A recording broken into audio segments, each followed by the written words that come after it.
नमस्कार मित्रों, एक बार फिर आपका महाचिति यूट्यूब चैनल में हार्दिक स्वागत है।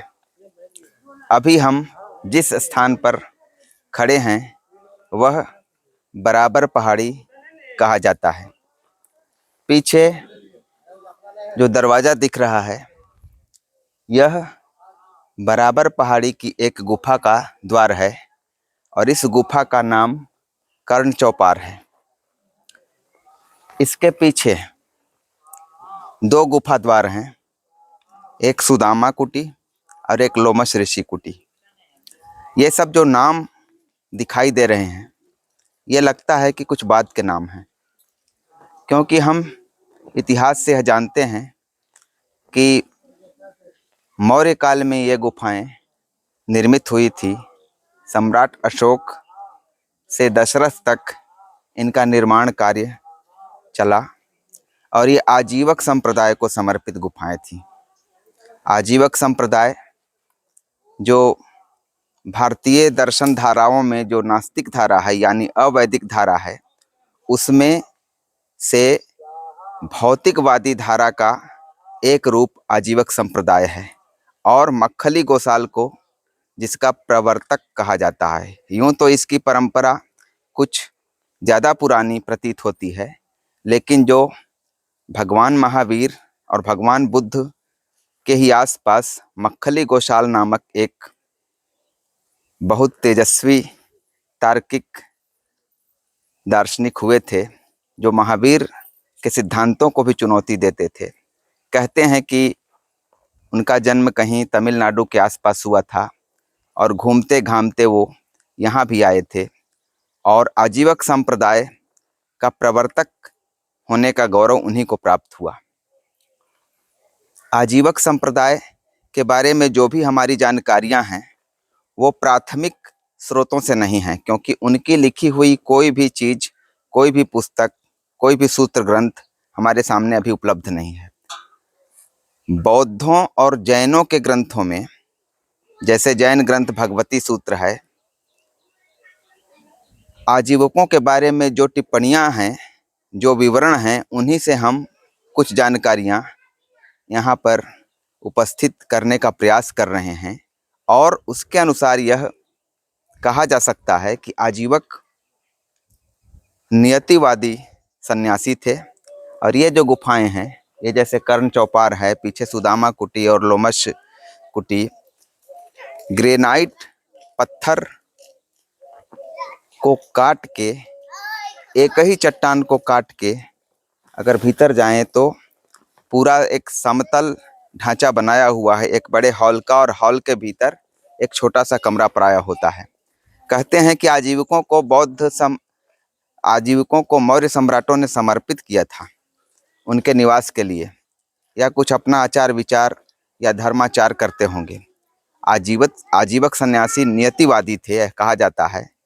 उन्हें पुरुषार्थ पर भरोसा नहीं था। वे मानते थे कि दुनिया में सब कुछ नियत है, एक कॉस्मिक ऑर्डर में पूरी दुनिया चल रही है, तो कर्म करने का कोई महत्व तो नहीं है। अच्छे कर्म करें, बुरे कर्म करें, जब सब कुछ नियत है।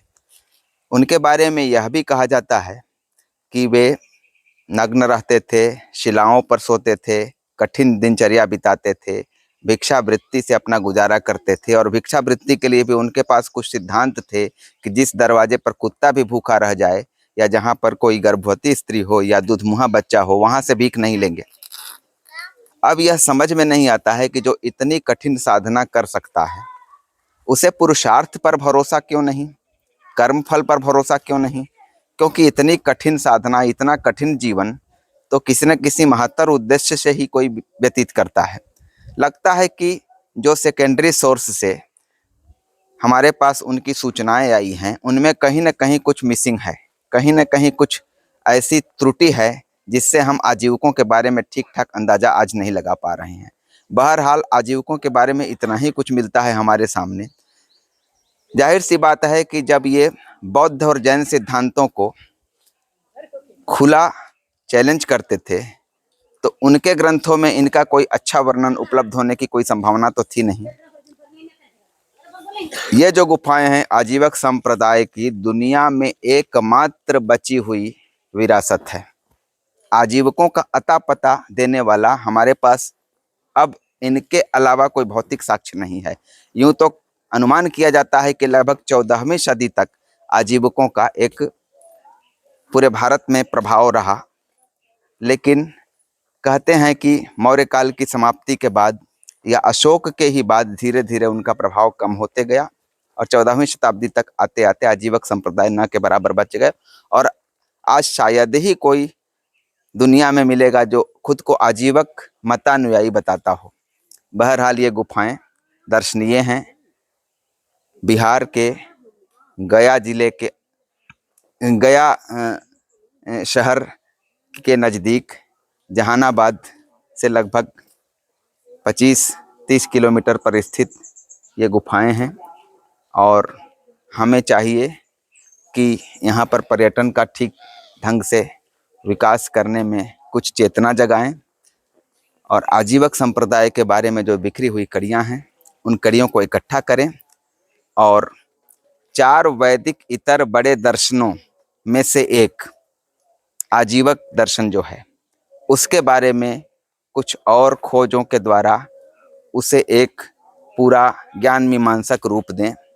4 बड़े जो वैदिकेतर दर्शन हैं उनमें चारवाक, बौद्ध, जैन और चौथा आजीवक। आजीवक की एकमात्र भूमि, एकमात्र जो स्थली है यही है। इस दृष्टि से इसका ऐतिहासिक महत्व है और वर्तमान में सबसे आग्रह है कि यहाँ एक बार अवश्य आएँ और यहाँ से कुछ जानकारियाँ या कुछ चेतना लेकर जाएं। धन्यवाद। जल्द ही किसी नए वीडियो में आपके समक्ष में उपस्थित होऊंगा। तब तक के लिए नमस्कार।